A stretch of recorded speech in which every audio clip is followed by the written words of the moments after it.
the Domahine extinguished the last surviving vestiges of what remains of Kofi Adoma's eyes with his recent comment on the matter? Or are we seeing too much in too little? Or this is a case of a dangerous job gone horribly wrong? This is Tissues of the Issues, and today we're talking about a sensitive matter, Kofi Adoma's eyes. And the topic is journalism beyond Kofi Adoma's eyes. That's journalism beyond Kofi Adoma's eyes. Before we go any further, if you can help this channel just by liking it, leaving us a comment, or most importantly, by subscribing to the matter. Now let's get to the meat of the discussion.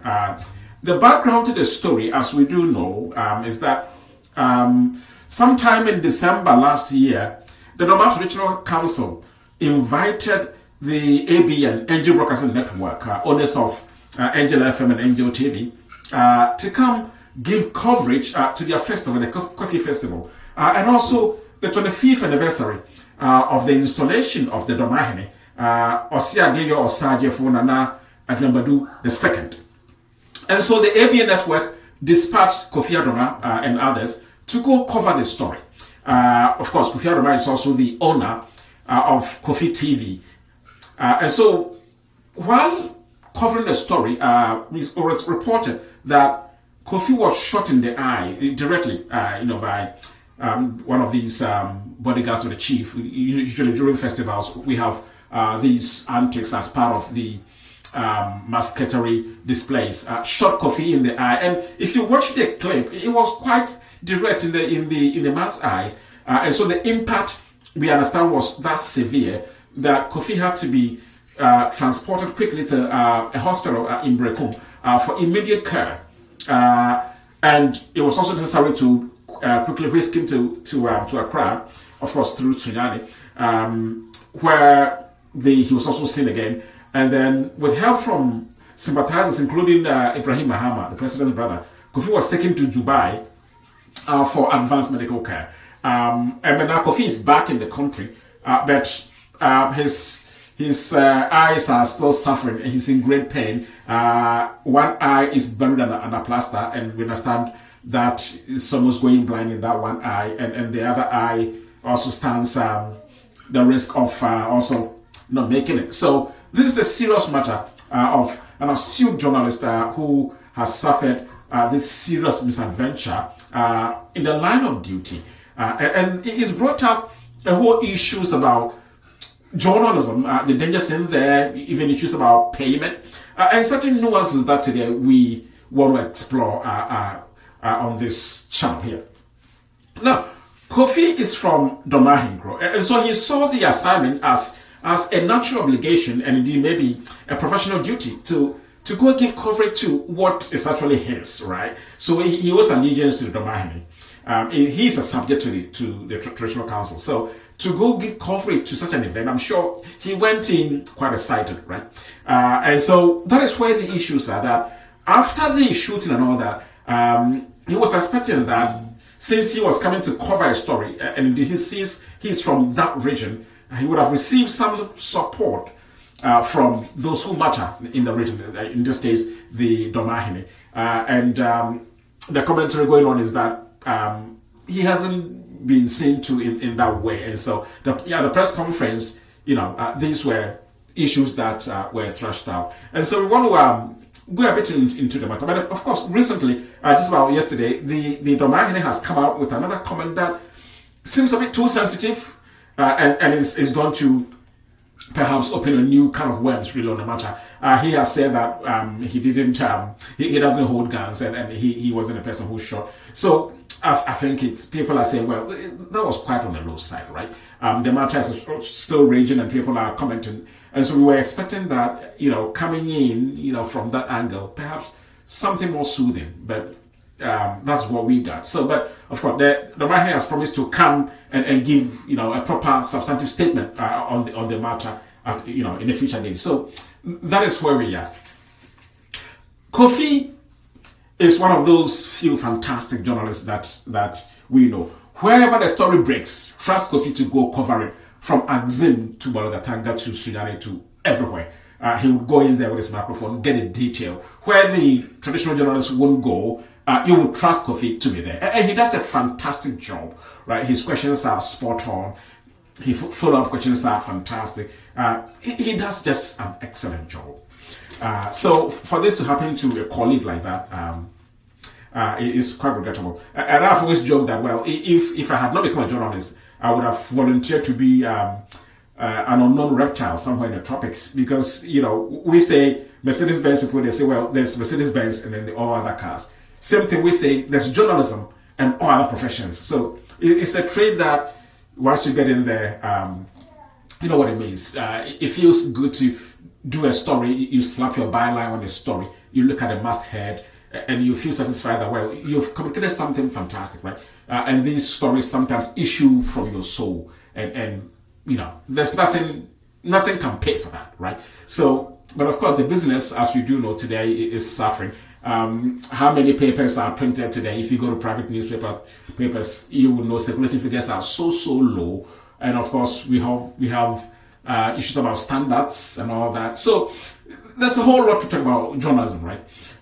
My favorite journalist of all time, Andrew Marr, the BBC, he has said that journalists sometimes fail upwards, and when they fail upwards, they abandon the trade and then enter into an area like public relations, okay? Because when the pay issues and all that and other things just, you know, make the profession not too attractive for them, they don't get paid well, they just leave it and then they enter into a place like PR and other things. And Andrew Marr says, once you do that, you have failed as a journalist, but you've only failed upwards. Now, there are people who have succeeded downwards, right? So you succeed downwards as a journalist. When you still stay to the trade, you stick in there, but you know you are suffering, right? You don't get your reports right. You either buff up a coat, you plagiarize, and all that. So people are in there and they succeeding, but they're succeeding downwards because, you know, they are not living up to, you know, expectation, but at least they're sticking in. So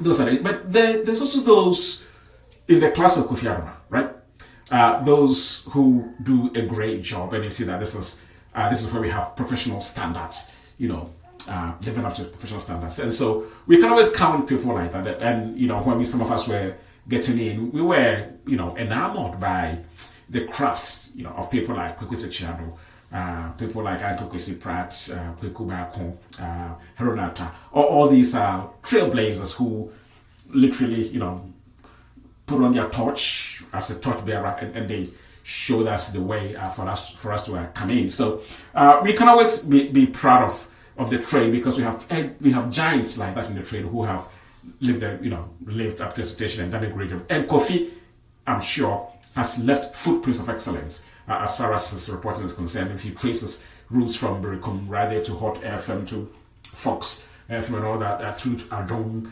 FM, Adom TV, and right now at ABN, you know, where Angel FM, Angel TV, lead anchor, fantastic guy. So we expect someone like that to be catered for, you know, well. Now, let's look at the issues today, really. Let's start with pay, right?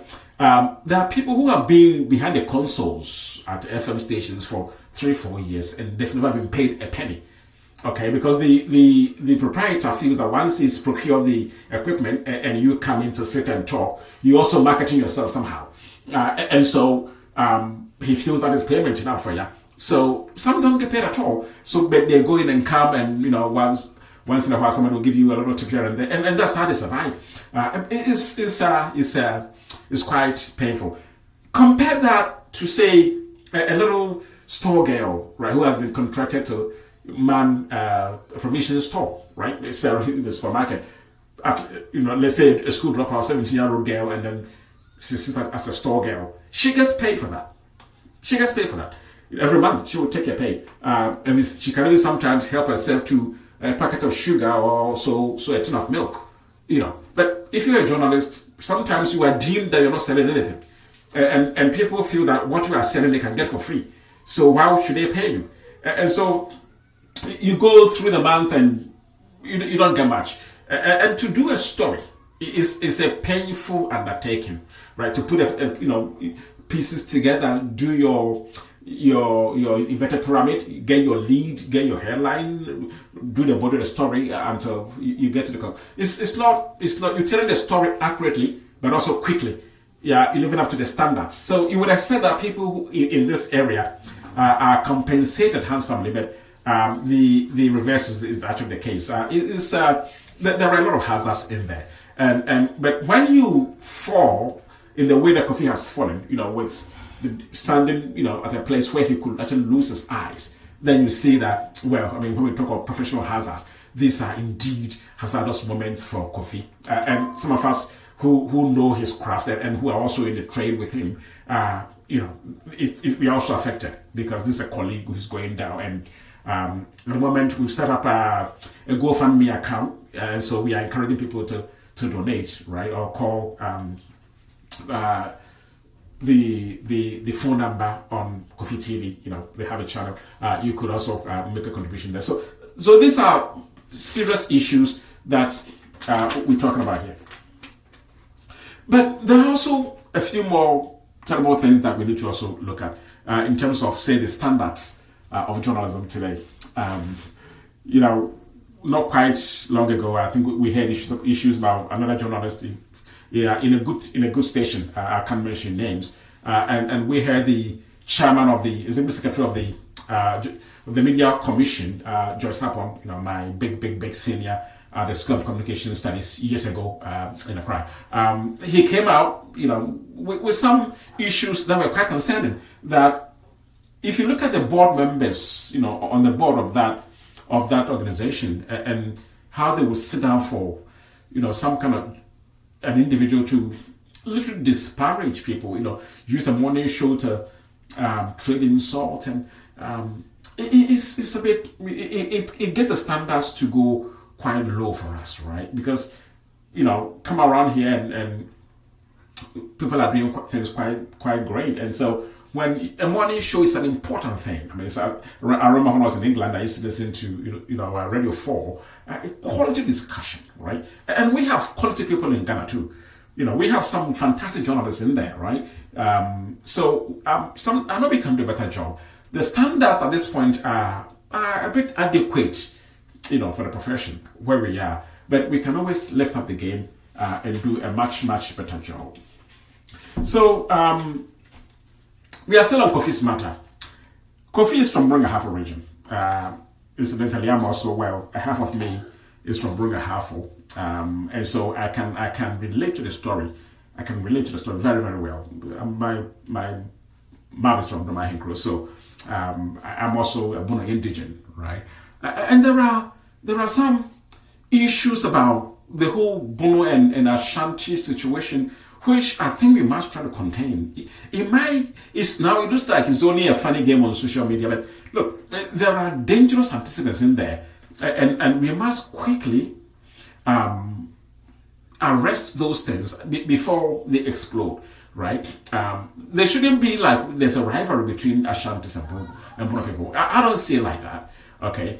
Of course, we all have stereotypes and we do joke with, Bono people are like that, Ashantis are like that, but it looks like it's going beyond that. And it's even more serious that it looks like the Domahine is fanning the flames of those stereotypes. And if you don't take care, we might be getting to a point where there will be a full-blown rivalry or something even more terrible. And it might not bode well for us. Look, what's the difference really between Ashantis and Bron people? I think they say all of us are from Techiman, both Ashantis and Bono and all that. We all migrated from Techiman. That's the story that we've been told. So we're essentially one people. So there shouldn't be, some kind of rivalry.